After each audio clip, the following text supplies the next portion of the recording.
Hi, everyone. Welcome to our February WellNurse Spotlight. My name is Charlene Platon, CEO and co-founder of WellNurse, and we are so excited to welcome you all today. And WellNurse is on a mission to empower nurses to be their best selves. And so we host these monthly spotlights to highlight nurses and their journeys of self-care and well-being, and also to highlight the diverse profession of nursing. And for today's spotlight, we have our co-founders on the call, and we will be able to screen any questions that come through. This is a live stream conversation, and so if you have any questions and you're tuning in from LinkedIn, YouTube, or Facebook, feel free to drop a message in the comments throughout the conversation, and we'll be happy to field as many questions as we can. And so on the call, we have our co-founders. We'll introduce them first. Michael, would you like to introduce yourself? Hi, everybody. My name is Michael Horn. I am the developer on WellNurse. And I also just want to thank you, Dolores, for coming on with us. It's amazing to have you here. Awesome. And how about you, Jillian? Hi, everyone. My name is Jillian Littlefield. I'm a nurse and a co-founder of WellNurse. And I also want to thank Dolores for joining us today and everyone else that is on this live stream. Perfect. Thank you. And without further ado, we are so excited to announce our February 2021 WellNurse Spotlight. And that is Dolores Reidenbach, RN, MA. And as a registered nurse, counselor, and therapist and entrepreneur, Dolores Reidenbach finds her passion in helping others navigate difficult moments and supporting them in relocating their joy and finding their pathways in the journey of life. Dolores started her nursing career in the emergency department and then shifted to business sales and consulting. From there, she founded Focused Future, LLC, which provides evidence-based solutions for mental and emotional health interventions. After completing her master's degree in counseling psychology, Dolores invested her time as a community organizer, funding a not-for-profit counseling center for uninsured and economically fragile women, and several retail social enterprises to support the center. Dolores' heart lies in her work with women, particularly those in caring professions. And so, Dolores, thank you so much for being here today. It's so great to see you. Wow, what an opportunity. Thanks, everybody, for taking some time this afternoon to learn a little bit more about things in nursing. It's a very exciting field. So thank you for the opportunity. Great. Thank you so much, Dolores. And we are so excited to have you on this spotlight and to really highlight the work that you do. And we really wanted to start with learning more about you and your career in nursing. And can you tell us a little bit more about that and how you got to where you are right now? Okay, well, that's been a long time. So I have to cover about 30 years in about 30 seconds, right? But by way of background, just so you know, I actually came from a very big family, and I'm one of 6, and I was what's considered an Irish triplet. Now, some people know what an Irish twin is, but an Irish triplet, for those of you who know what that means, is that 3 babies got born in the consecutive years in the same month. So I'm in the middle of a triplet. My brother was born on the 9th of July. I was born on the 29th of July the next year, and my sister was born on July 3rd of the following year. So it was a fascinating world, and there were other kids in addition. So, but just as a joke about the Irish, and I have 2 older brothers and 2 younger brothers, and my sister and I are in the middle. I always joke about having a good right and a good left. So makes you a little bit tougher. So a bit of background, I went to I graduated from high school at 17, and I really wanted to go to nursing school, and I didn't think I was smart enough to go there. So I went to business school. I'm not sure what that means, but it actually ended up being a really good strategy in the end. I worked for a physician practice and went to nursing school. I did really well there. It was an opportunity to, back then, to stay off of probation. So it was a fun time. I had a scholarship at a local hospital, and I went to work there after I graduated, and worked in the emergency department, and loved every minute of it. It was the most exciting opportunity I had ever had as a nurse. I loved working with the patients and really being in that intersection. That's difficult. People come to crisis situation, and big and small, and it not only use your expertise, but also to provide that comfort and support and encouragement. However, what I found in the early years is that I really still was catered toward the business end of care, the one that has got inventory. And so I was the one who was always looking at the waste and how we could do things better. So I did have an opportunity shortly there to work for a nurse, an organization who only hired nurses. And some of you who've been around a while, you might remember, it's called the Clinitron Company. So it was a specialty bed company.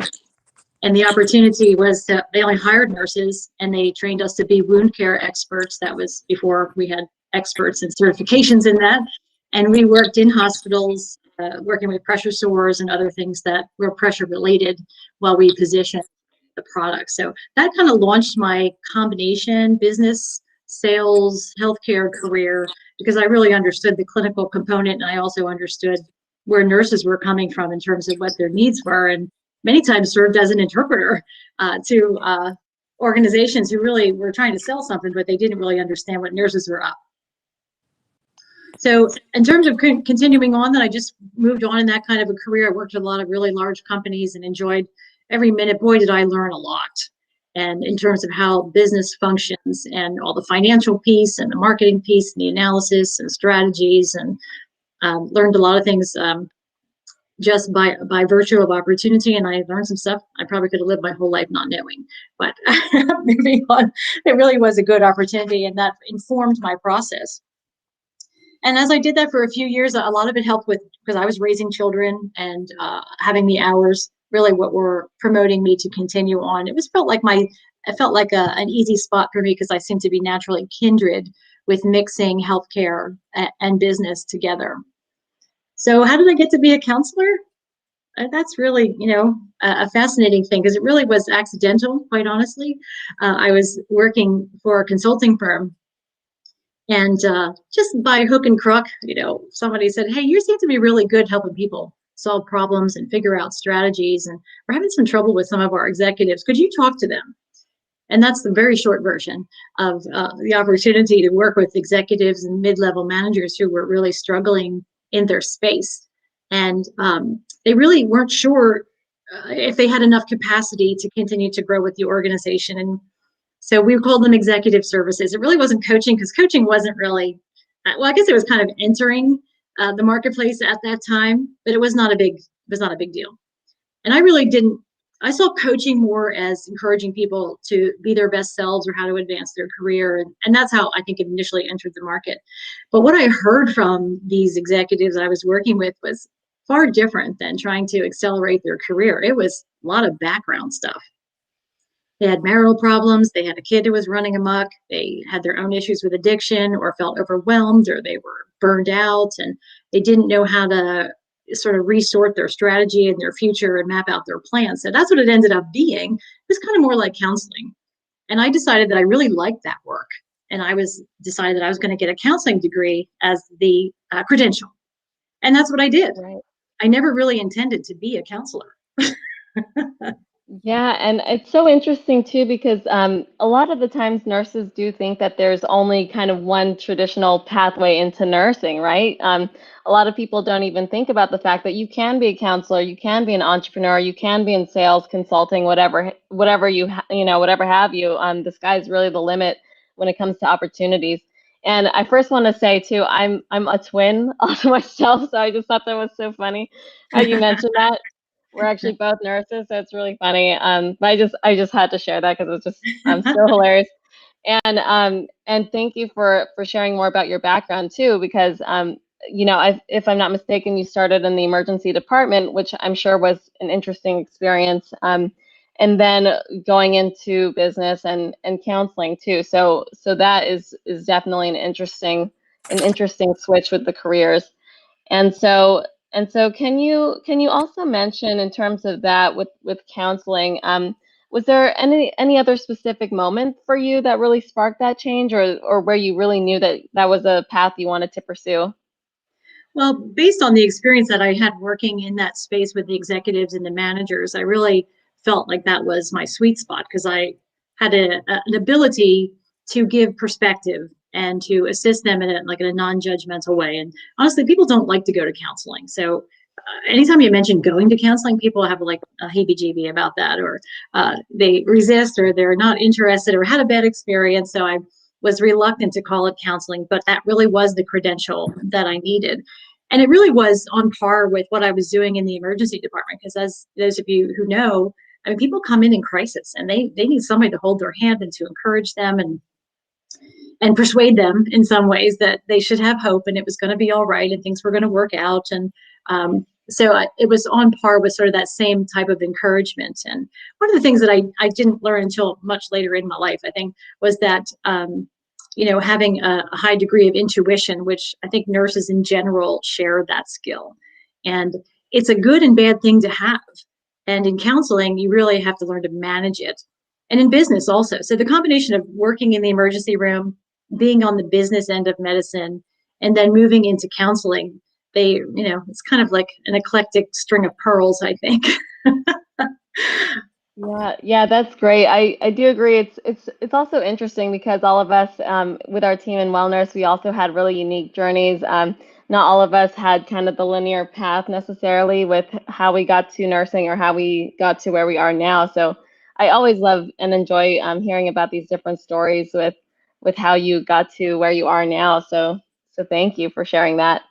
Well, the story about how I actually ended up doing the counseling center was, that's, I don't know if it was a movie or there was a line that said, a baby changes everything. Mm-hmm. That's such a funny story because I have 4 children myself. 3 are ADHD and 1 is deaf. So, and she's actually probably ADHD too. So I had some complications in terms of, raising very active children, and we didn't know as much about ADHD back then. So it was the job opportunities were really great because I could manage my schedule. But when that ended up happening, fast forwarding to, I was working as vice president of sales for a company in Pittsburgh.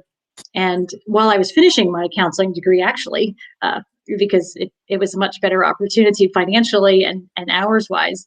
But my youngest daughter, who's deaf, ended up having a baby.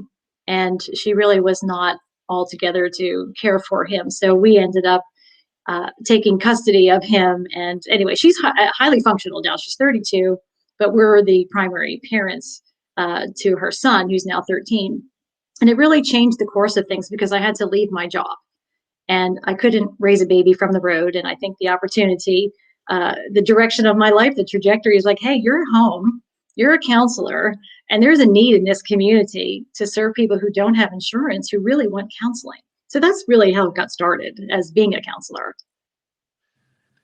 Yeah, that's incredible, and I know firsthand from serving a lot of underinsured, uninsured patients and populations that it is a huge need that I think is often overlooked, and there is the stigma on top of that, when it comes to counseling in a lot of these different populations. I mean, as a whole too, in our society, I feel like there is that stigma for counseling, and do you feel that your experience in nursing had really contributed to your role as a counselor or kind of enhanced that, or how did you see those two kind of intertwining a little bit more? Oh, absolutely. I think that having the clinical understanding of what's happening in the body and medication knowledge and process and assessment tools, I think that really was a great integration into being a counselor and being an intuitive person as well.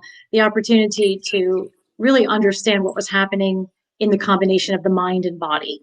And the twist of that allowed me to really help people understand what was happening in their body and in their brain, or how their nervous system was responding in a way that maybe other non-clinical counselors wouldn't have. And it made a lot of sense to people. So that did allow me to help them sort of take it to a different direction. And having just had experiences of children with ADHD, and I was like a hope dealer. I love that, a hope dealer. I think that's great. I really love that actually. And yeah, you're right. It seems like a natural marriage almost, right, between the two, counseling and nursing. It's kind of like the holistic overview of between mind and body. And sometimes in medicine, I feel like that could feel so separate. So it's kind of like that natural marriage between the two. And I think that's actually, it really goes hand in hand. So that's really awesome to learn about and for you to share about. And I also want to learn about your business too, because I know that you have Focus Future, and I know you've done other ventures. And can you tell us a little bit about that? Because that's so exciting to hear about the different things that you've done. You bet. Well, when I started the not-for-profit, I was terribly afraid that I would have to ask people to donate money the rest of my life, and I just couldn't see myself doing that.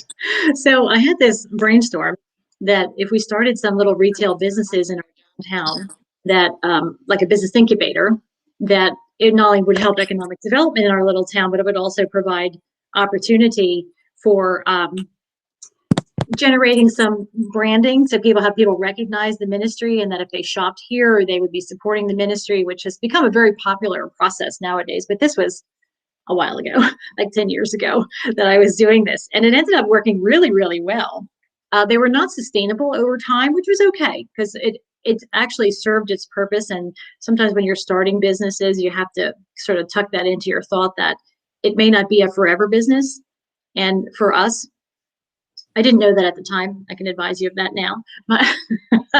But also sometimes those businesses are not meant for you. So while we started this, the opportunity has been adopted and adapted and expanded by some other far smarter, more creative people than me, which is fine. So I think that the opportunity of the social enterprises were really to support the not-for-profit. But today, in Focus Future, sort of fast forwarding a little bit, I want to just go back and talk about how nursing informed my counseling profession as well. Now I've been a counselor for 11 years, and I had some problems being a counselor in school. And think about this. I mean, picture this. Everybody that's on here, you're a nurse, right? We have every possible means of looking at people. We have lab work, we have x-rays, we have MRIs, we have all kinds of ways to identify with fair precision what's going on with them in their body, no matter what they tell us, whatever their chief complaint is, how their historian style or whatever, or their emotional state. We can pinpoint pretty closely what's going on in terms of the body's process and where that intersection of disease or discomfort or distress is happening. So in counseling school, I call it, I'm taking this with me, thinking like, what tools do we have now to assess? How do we know what a diagnosis is, and how do we know what information we should be asking, and how will I know what their diagnosis is? And honestly, and I am not a critic necessarily, but I was very sad to find that there is no such model in mental and emotional health. And I was afraid, and I was discouraged because it was so subjective, and it was really very challenging, because it was really only as good as your skill, as good as your knowledge, as good as your ability to ask questions, and your client's ability to express themselves and to answer questions. So I often found myself in a very difficult situation, trying to actually make a diagnosis or try to determine what the best treatment should be based on historian. I mean, you know that, for example, if you have a stomach ache and you go to your primary care doctor, the doctor will ask questions. How long have you had it? Does anything help? Has it been worse? That kind of thing. And then you'll be sent out with lab work to be checked, because we need more precision based on this vague story. Well, over in counseling, usually you come in and people will be seen for their first time, and we have some ways to do interviews and assessments and things like that. But the treatment is, well, once you come back in a week or two, and we'll talk some more. So I struggled with that. That really sent me on this big mission to find assessment tools that were validated, that were reliable, so that we had some great way to more precisely identify a client's distress level. Now, this went on for a couple of years. I tried and I researched. Now, I'm not talking about Myers-Briggs or DISC or any kind of styles, not performance or person. It's not even personality testing. I just wanted something that could tell me the current level of distress and what were the sources of the distress, so I could begin a conversation with the client with some kind of evidence that said, oh, look, you are struggling, because a client could come in explaining that they felt like they had depression. But the assessment I was using, if I used a depression assessment, I could tell whether they had depression or not. And if they didn't have depression, but they complained to have depression, I was kind of stuck. So I did find one that I really landed on, but it had some challenges. And it was on paper, looked like an SAT test, and had to be hand scored, and it really was not useful. So this led me to an opportunity to co-create a web-based application assessment tool, and that's called EQ-Pass. And that's what Thought Focused Future does. Yeah, and that's incredible because I do agree with you. There are a lot of scales, tests out there to measure these different types of things that might be happening or conditions, but a lot of the times it may not necessarily be telling the whole story about the patient, right? And I think that it is so important to have a some sort of a test that can measure that, but it's also something that gives you a little bit more insight into what the patients are going through. And I'd love to hear more about the EQ Pass because it does sound really comprehensive. And I know too that a lot of the times, it's interesting how someone could fill out a scale and you could have a result that says, oh, you're not depressed or oh, you're not anxious, but then you're looking and you're assessing someone who's clearly anxious or clearly depressed, right? And it's or something. Yeah, or something. So it's interesting. And can you tell us more about what that looks like or what that entails? Sure. For the EQ Pass?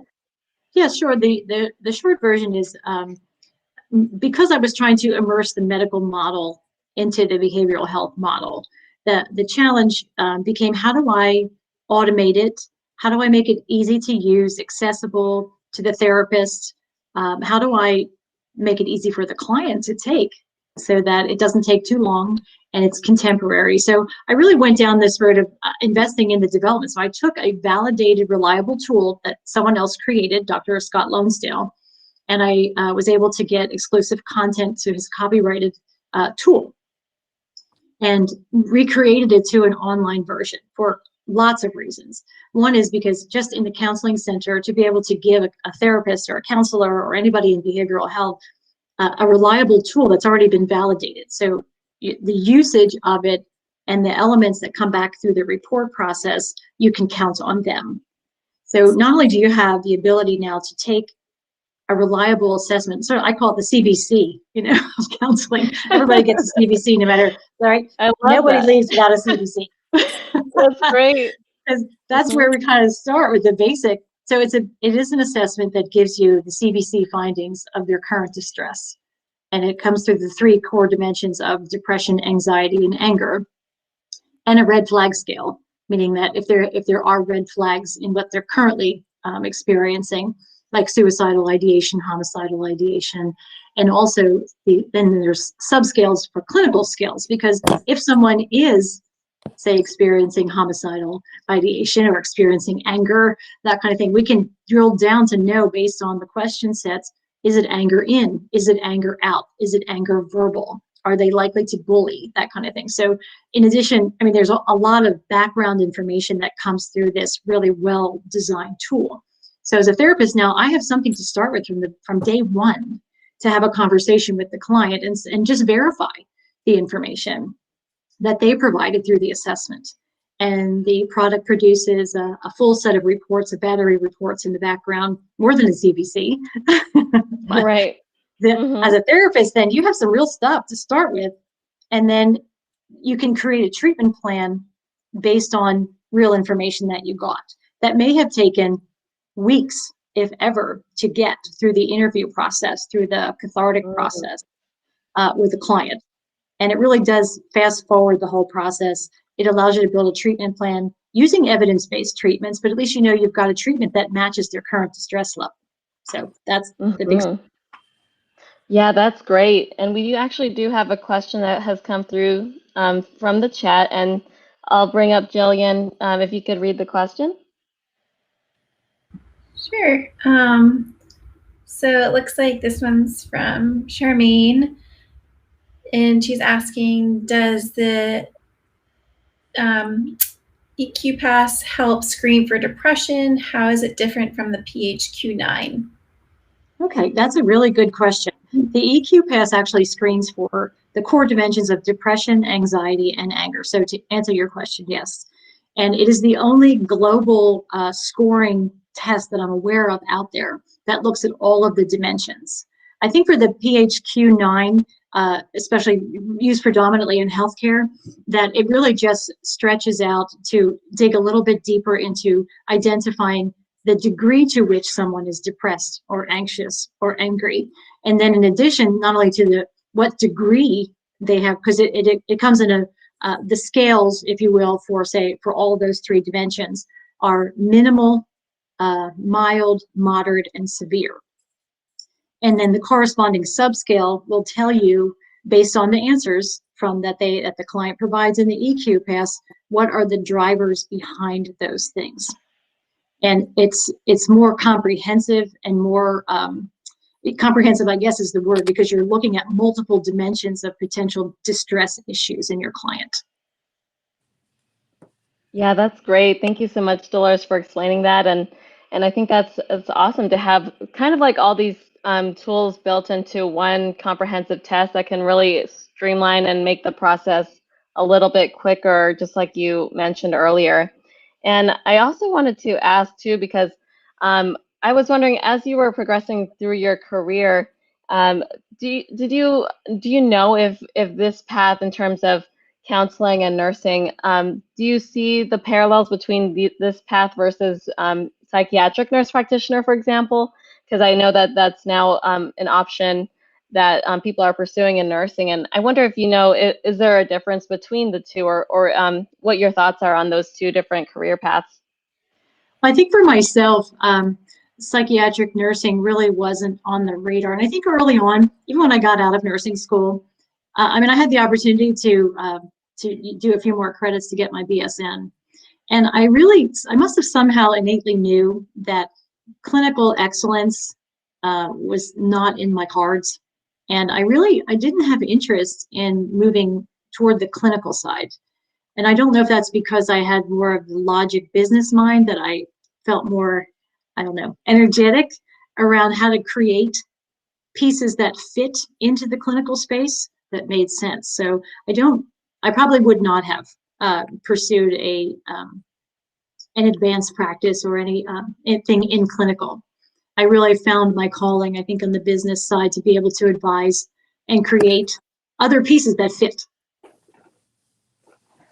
Yeah, thank you. That's really great to hear, and to see just the different options, because yeah, there are so many different paths now. There is psychiatric nurse practitioner, there is more psychiatric nursing, and that could still be quite different from the counseling route and what you had just mentioned.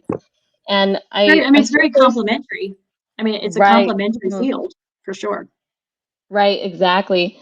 And I see that there is another question too from Charmaine. So I'll bring up Kathy. Are you able to read the question, Kathy?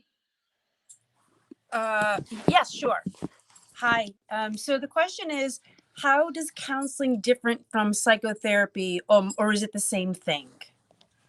Well, that's a really interesting question, because I'm one of those people, like, I'm always wondering about stuff. Like, what's behind the curtain? What's under the box? Why do we call it that? And the short answer to that is a counselor's preference in terms of how they describe themselves.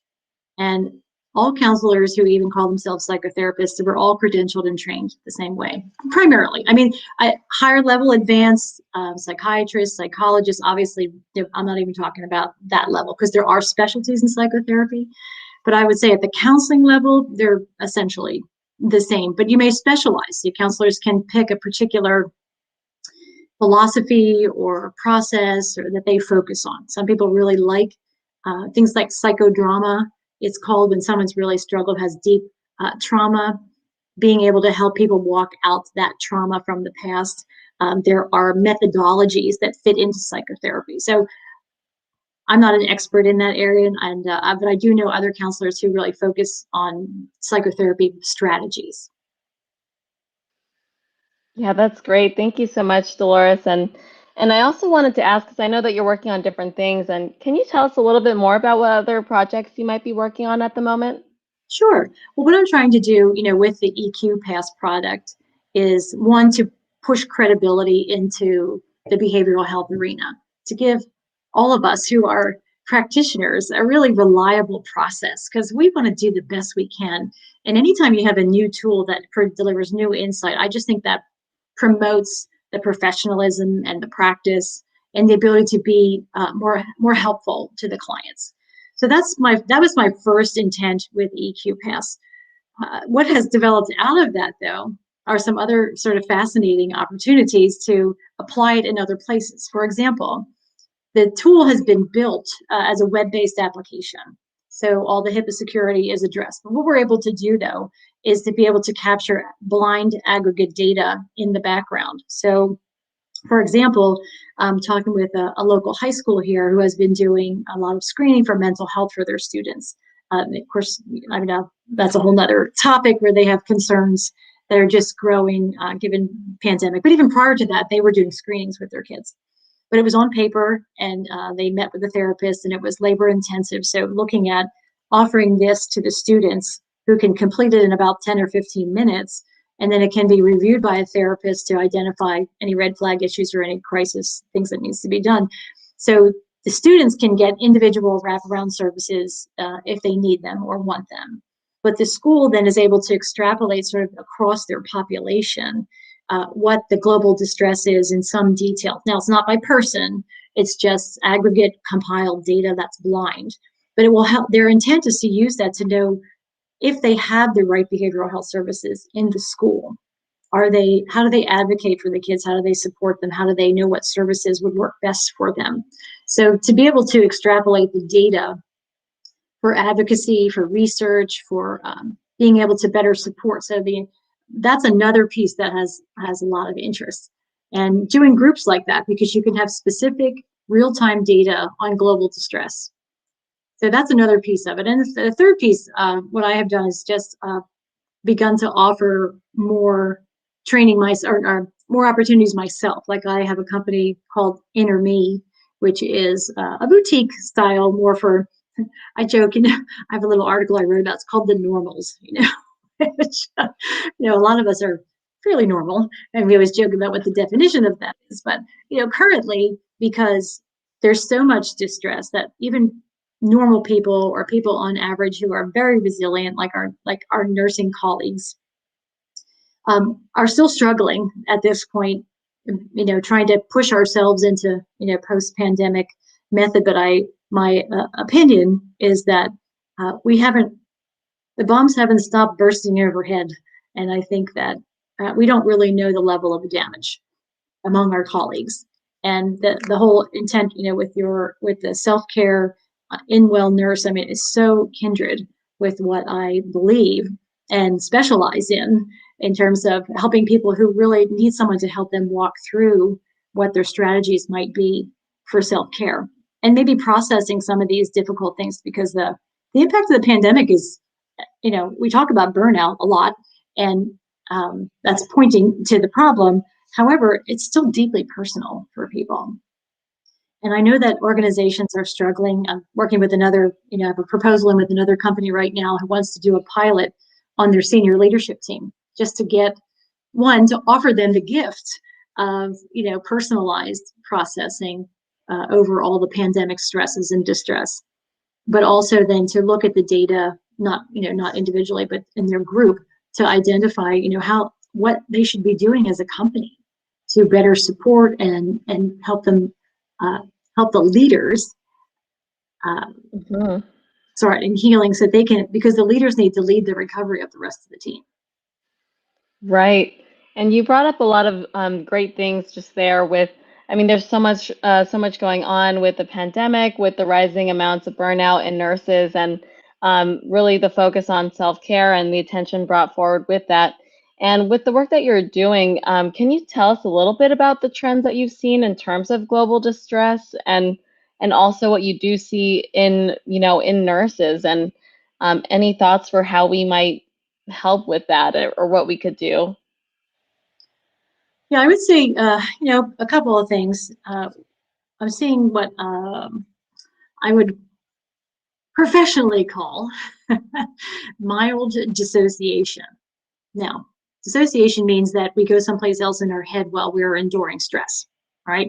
That's a very common term where there's trauma.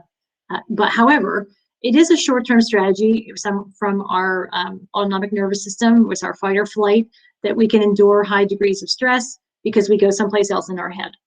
And it's meant for short-term. And additionally, the cortisol secretion that is just like rampant. I mean, we could, if they were doing drug tests on cortisol, I mean, geez, we'd all be way over. We'd be in the red scale. So what I'm seeing, though, is the dissociation, meaning that people, especially nurses, push, very persistent, can really work hard. And then you jump into resilience. You know, your persistence has to become into resilience. Like, this is really hard, but we're just going to keep doing it.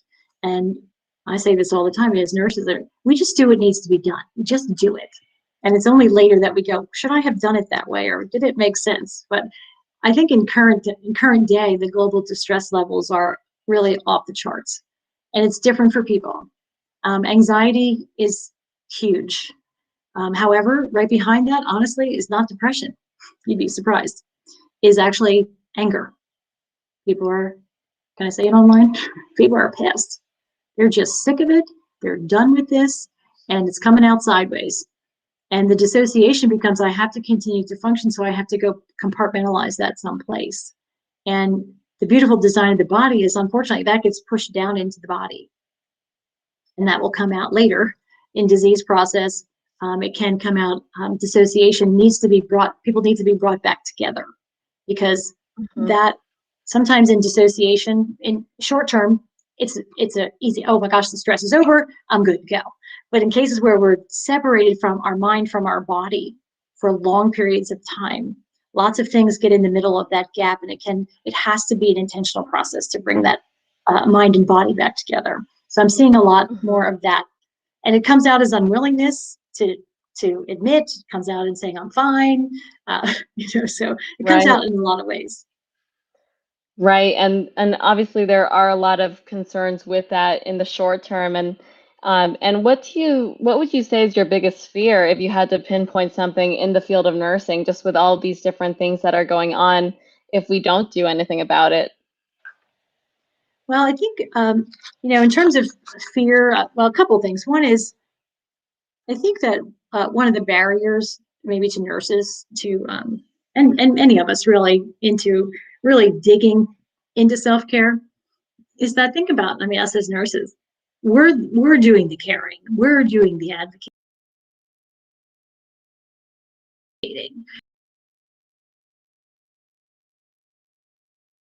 in being the person who needs the caring and who needs the advocacy, whether it's self-advocacy or otherwise. So we're kind of pushed in a comfort zone, a lack of a comfort zone, in a place where we do the caring and we do the advocating. We don't get the caring and we don't get the advocating. So I see that that's a learned skill. Now people can learn how to do that and say you're valuable enough to be advocated for or to be cared for. And I think that's something that we need to push in a little bit in terms of the nursing. I think, in terms of fearfulness, my greater concern is that we have a sense now of the level of distress and burnout and fatigue among the teams. I don't think we know how big it is, how big it's going to be.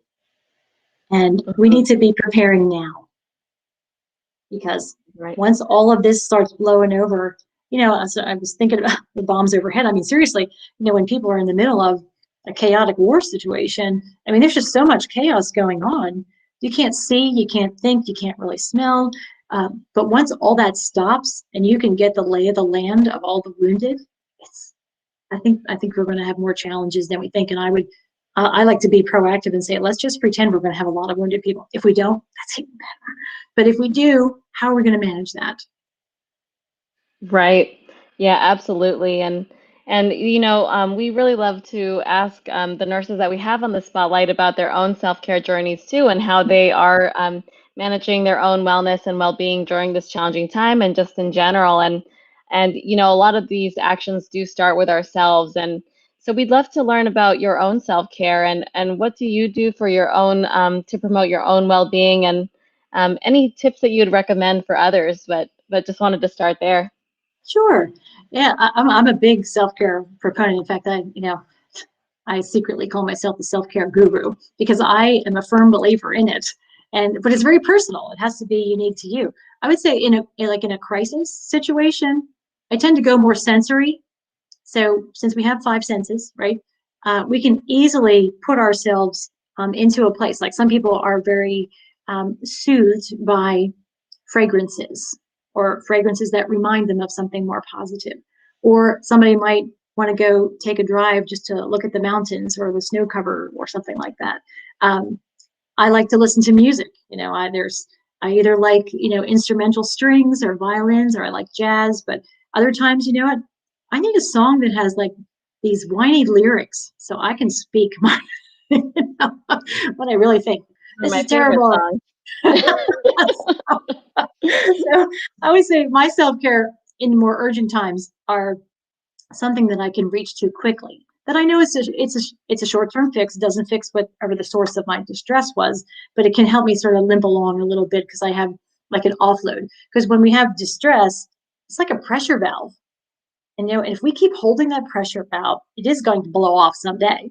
But in the meantime, if we allow little bits of the pressure out by using these, smaller sensory kinds of things, it does kind of get you back to be able to maybe manage what's happening, not the source issue, but manage to continue to go.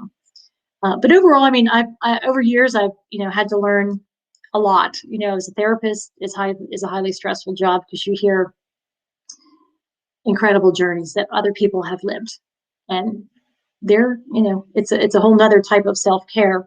Nursing obviously is self-care. Being a mom of ADHD people. I have the crazy, funny stories about that, because I thought I was going crazy. But I would say that overall, I've kind of learned to build it into my life. Not all the time. I mean, sometimes, I was just a wreck. And, I would gain 50 pounds. I would lose 20 pounds. So, the sensory part of eating, that became my short term for a while. I've had to learn to self-discipline myself on that one. And I would say that overall, like I'm a person, like I do yoga because I said it a couple times, but as I'm getting older, I was always an exercise person, but I have to, the yoga I like because it's more well conditioned for my current status. I do take a cardio class. I do plan quiet time for myself. So I just know myself, and it took me a long time, and I'm sure that a lot of people can identify with this. I mean, we have this restlessness in our minds all the time of, well, I'd really like to do that for myself, but I need to do this for someone else, or I need to do something else. And a lot of times it is legit because we're busy. We do a lot, and we do invest a lot of ourselves. I've had to talk to myself so many times, say, Dolores, are you worth 30 minutes of exercise? Seriously, for all you do, are you valuable enough to give yourself 30 minutes? And I don't like that argument quite as. A lot of times they're like, no.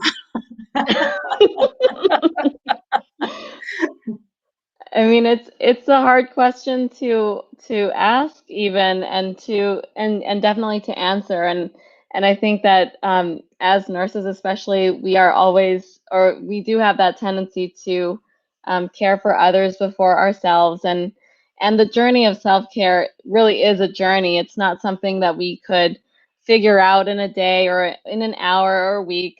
Just like you said, it takes years to figure out, who you are, what practices you need to know yourself, and to know what self-care practices will energize you. And do you have any tips for how someone could start? Because I think that a lot of the times, like it really, for myself, I feel like I didn't really start on my own self-care journey until we had the pandemic happen, and then I was kind of forced to. Do you have any thoughts for how we as nurses, or just in general in healthcare, how we could just start that journey of self-care? Well, I think the first piece of it is understanding that we need it. we need to back way up into nursing school and teach nurses that this is a hard job. There's a lot of stress. There are a lot of things you're not going to foresee that are going to impact you personally and professionally. So I would say that embedding it into our early training is probably really good. And I think also adding it into hospital and nursing home, wherever there's training of nurses, that we have to make this more transparent. It is a hard job and we give a lot, and that it doesn't come without a price. And it's okay to want to sit on the curb. It's okay to want to go home. It's okay to want to use curse words as part of your self-care strategy. Right? and so I'm not I mean, I know people talk about stigma all the time, and I know some people have it in their head that, going for counseling makes you crazy. Like I think we need to use our own ability to normalize the best we can.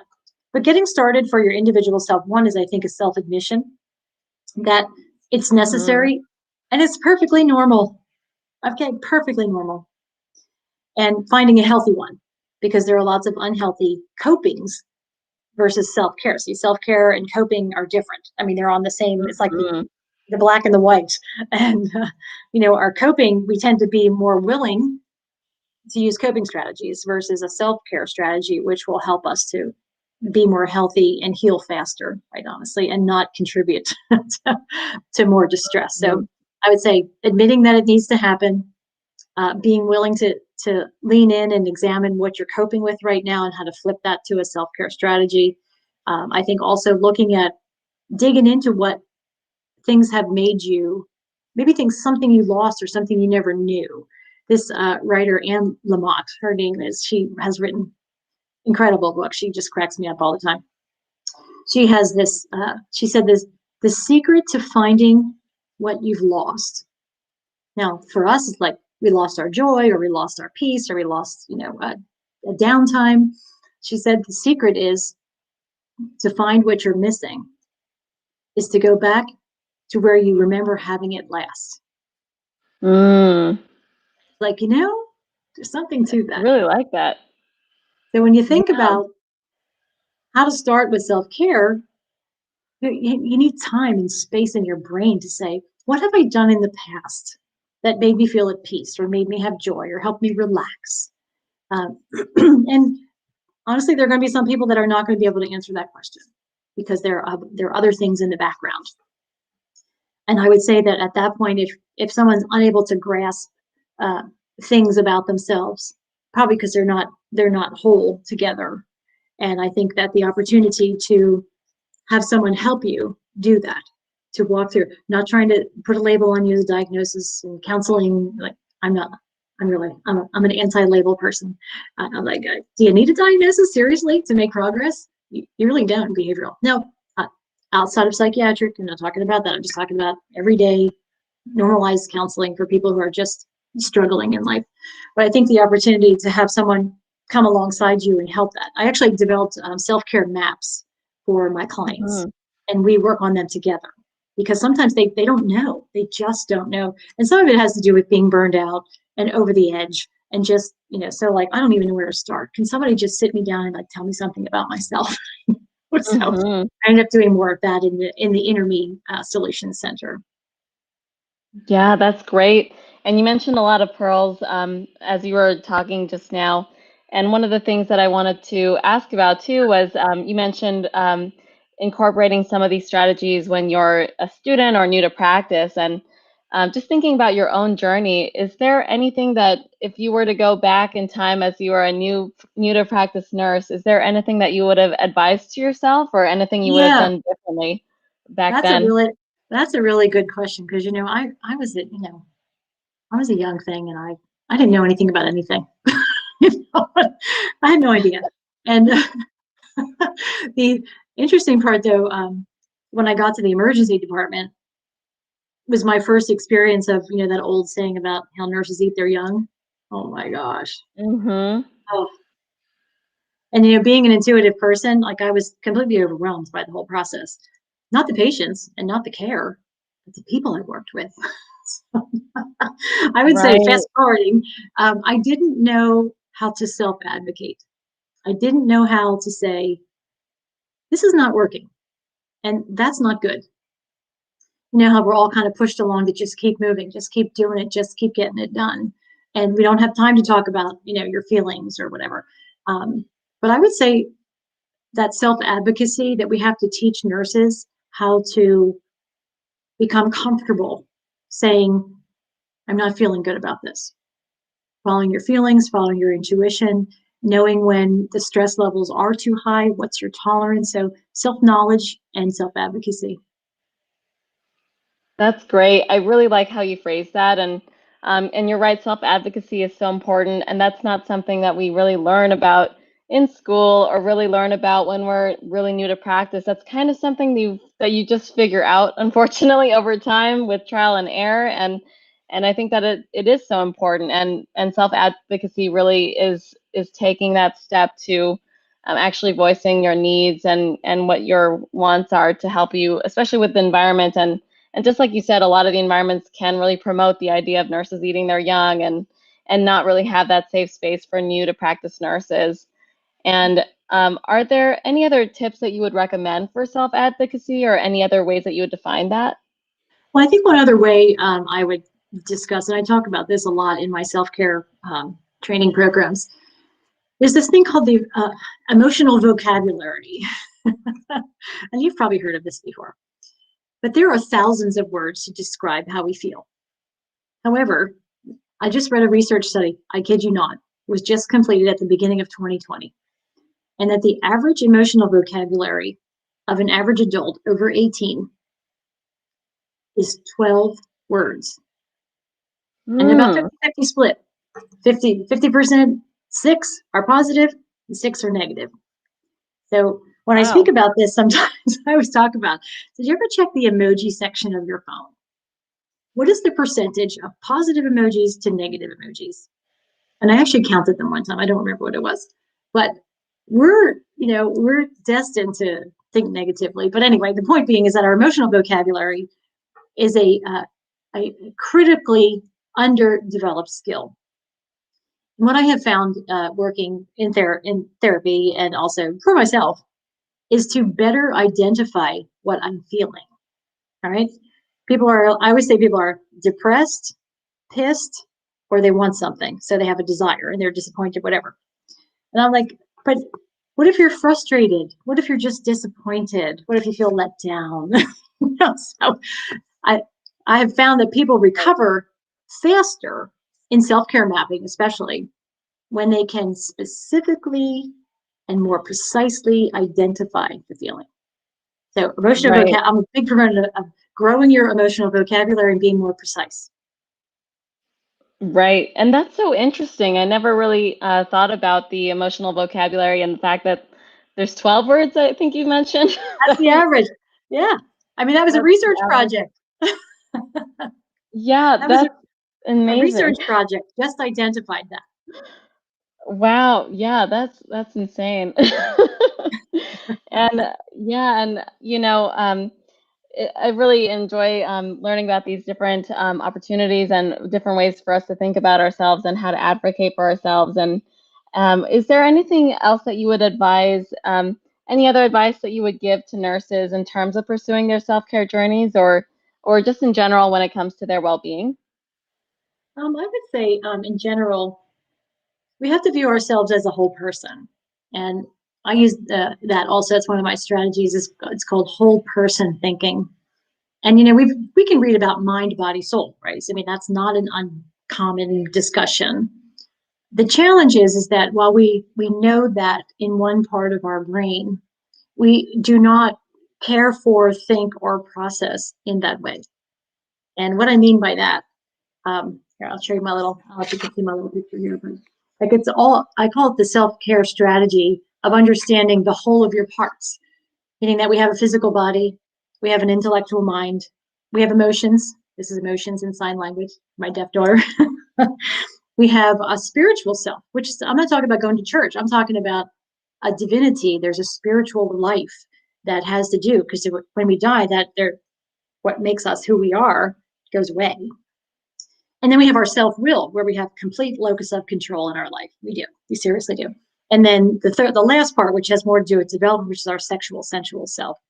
But strengths and weaknesses and woundings occur all across that continuum. And identifying, trying to pick one and say, well, if you just learn this, you will be better. If you just feel this, you will be better. If you just physically do this, you will. That is not true. That is the biggest lie of our lifetime, is that there's no part of our whole body, there's no part of our whole self that isn't impacted by something, everything in our life. So I try to pursue this whole body, this whole person thinking in terms of healing and processing and trying to take that journey into self-care and to just restoration, to get to a happier life, to have one with more joy and less stress. Yeah, that's great. And I really love how you emphasize the holistic person, because there are a lot of different avenues to our health and wellness. It's not just physical health, which I think tends to be the main focus that people lean towards when they do think about their health. It's really all those avenues: your body, your mind, your thoughts, your feelings. And I really thank you for emphasizing that. And we are getting close to the end of the hour here, and so I do want to ask, is there any advice that you would give to nurses or healthcare professionals who are listening who are interested in these non-traditional paths for healthcare? And what advice would you give them, whether it's for entrepreneurship or some of these other areas for work in the healthcare industry? Absolutely. Well, I appreciate it. I'll try to finish up soon because I wanted to talk about it, because the business side really is my passion too. It just, I'm able to speak through my personal intention to change the world some way through the business strategy too. But I think those who are interested or are nurse entrepreneurs, super duper exciting. I mean, I love being a nurse. I feel like there isn't anything I couldn't do. In fact, I read a really cool article that said anybody that marries a nurse is just like winning the lottery. Just saying, just putting that out there. I think that's true personally. we got a whole handful of superpowers. We don't just have one, we got a bunch. Okay. So, oh yeah. In terms of experience, in entrepreneur, one is, not to be afraid of failing, because it'll happen. It has to happen. If it doesn't happen, I don't know. It's just not possible. And the second thing is, I would say that, you can't be successful by yourself. And you have to reach out and network with other people, not be afraid to call people or email people or LinkedIn message people. Say, oh my gosh, can I learn a little bit more from you? I can't think of anybody who would say, no, I'm not sharing my expertise with you. Everybody's going to have a different take on that, but I think we need to promote making ourselves available, those who have experience, to just dialogue. Maybe we need some kind of, a training like this where we can talk back and forth, or people can get one-on-one resource just to know like how to walk it out. More like, how did you do it and how did that work and how did you learn it? But if you can master those two things, not to be afraid to fail and make sure that, you look for it because it's going to happen, and to be grateful for knowing that there are resources out there and be willing to use them. But I would say, just my own experience. I messed up a lot. I've tried a lot of different things. The first one to share all my stories. Fortunately, I have a husband who's tolerated me generously for 30 years. Gone, she's nuts. How does she think that's going to work? He's like the accountant engineer type. So he's like, where's your plan? I'm like, I don't have a plan. What do you mean a plan? I have a good idea. Anyway, so here's a couple of things. I wrote them down, so bear with me. One is that to be aware, if you're starting a business or you're thinking about a business or whatever process you are, just be aware. Just like I was saying in self-care, in nursing school, we have to tell people this is a hard job. It's going to be stressful and it's going to hurt you some days. Same with business. There's going to be discouragement and disappointment. It's going to come. So what I suggest, and I did later, after lots of experience of not doing it right, was write down now what your strategy is. So when you get discouraged or disappointed, what are you going to do? Because it'll be easier to do it today before that happens, to know you have a strategy, then tuck it in the drawer someplace. Second is test your reality, because we have passions, we have ideas, we see things, and we can get so excited about these things. Our visions can be super clear, but there has to be a litmus test of reality. Is it doable? Is it possible? Is it replicable? But more importantly, does it solve something? I think I have learned that after multiple failures. I feel like the Wright brothers, they probably ran down a lot of airplanes down that runway. Oh, yes, I bet. That's me. Okay. I ran a lot of made up airplanes down and just crashed. It took me a long time to figure it out. But what I learned was that I had to clearly understand how what I wanted to do was going to be a solution to a real problem. So I had to understand the problem in order to create the solution, and then to see if it was actually doable. So that's just one. And avoid island behavior. You can't be successful by yourself. You've got to surround people with all kinds of people around you. People who will tell you you're stupid, or you don't know what you're doing or what you're talking about. All other people going, you're amazing, this is awesome, and I wish you luck, and everything in between. And be patient, because it never happens as fast as you think it is. It's never going to be as big. And be aware, personally, it's a great journey. I encourage everyone to do it, even if it turns to be a complete disaster. But here's the takeaway for me personally, self-discovery. All right. I learned things about myself I didn't know. Self-discipline, because I had to learn not to do some things like get in the way. Self-awareness, like how was I coming across to other people? And, did I sound like a crazy beast? And take it as a journey of new learning. Because one thing I've learned as a woman of almost 61 years, you have to stay teachable. If you know everything, you're destined to fail, for sure. You have to be teachable. Someone always knows something you don't know. You don't know what you don't know. So I would say just take it as a personal development process as well. So that's my advice for today. Yeah, that's great. And thank you so much, Dolores. That's really great advice that you shared. Lots of wisdom and lots of wisdom too for us as early stage startup founders for WellNurse. So really, truly appreciate it. And that's the end of the hour. I can't believe it's already been such a quick hour that went by, but I just really wanted to say thank you so much for being here today, Dolores.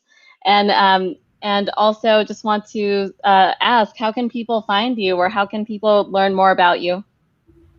Probably the best way through email, which is my name, it's D and then Reidenbach at focused-future.com.